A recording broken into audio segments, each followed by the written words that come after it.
Hi, this is Shapu Nia, and in this lesson, I'm gonna talk about what a PLC is, how it works, and some of its practical uses. A programmable logic controller, or PLC for short, is simply a special computer that can be programmed for use in automation of electromechanical processes such as control of machinery on factory assembly lines, oil refineries, or water or wastewater treatment plants. But most likely, you encounter PLC-based controllers every day without even realizing it, in simple applications such as traffic lights, elevators, or even your home security system. In general, every PLC has three main components: inputs, outputs, and the CPU. The CPU, or Central Processing Unit, is the most important element as it's able to accept commands from the inputs, process them using the program designed on a computer, then send the information to the outputs to be executed. The CPU acts as a hub for all the activity that occurs in a PLC. Inputs are used to translate signals for the CPU to process.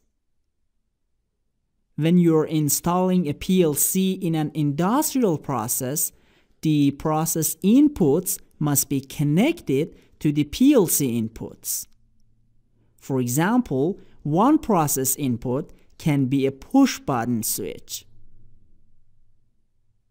When the button is pressed, it sends an electrical signal to the PLC inputs.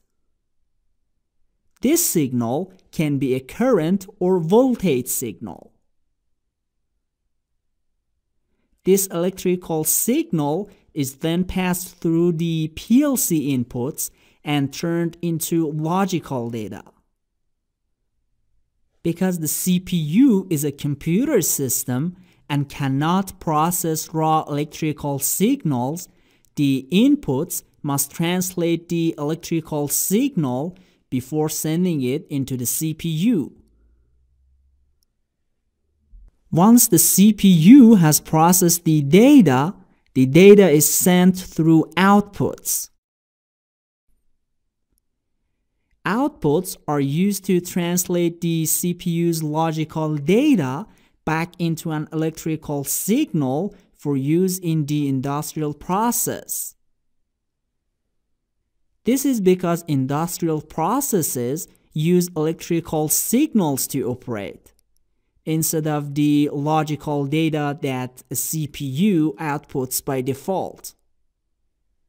For example, if we have an electric motor connected to a PLC output using a contactor, the contactor must be triggered electrically so that when it's activated and deactivated, it will turn the motor on and off.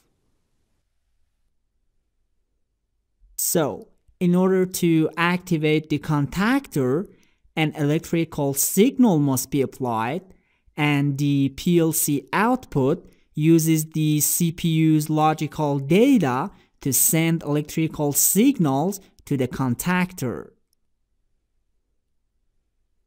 Like the PLC input signals, the output signal can be either a current or voltage signal.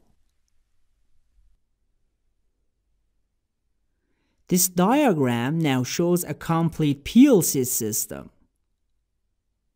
A push button sends an electrical signal to the inputs, which then translates the electrical signal into logical data. The CPU then processes the data and delivers it into the PLC outputs, and in return, the outputs translate the data back into an electrical signal, And finally, the signal is applied into the industrial process.